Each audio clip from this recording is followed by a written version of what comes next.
A few years ago, I, 23 male, was working as a barista at a small coffee shop in a quiet town. One morning, an elderly man in his 70s came in, ordered a black coffee and sat by the window. He did this every day for a week, always alone, always reading the same worn-out book. I figured he was just passing through town, but something about him seemed off. He had this aura of mystery, like he was carrying a secret. One day, I decided to strike up a conversation. I asked him about the book he was reading. He looked up, smiled, and said, "It's a memoir."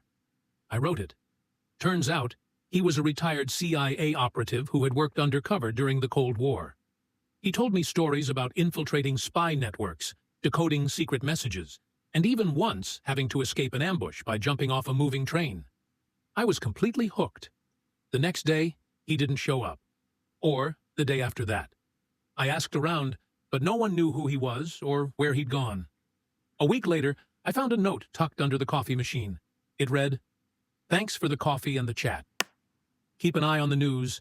You might see me again someday." I never saw him after that, but I still think about him every time I make a black coffee. Was he for real? Or just a brilliant storyteller? Either way, it's the coolest thing that's ever happened to me at work.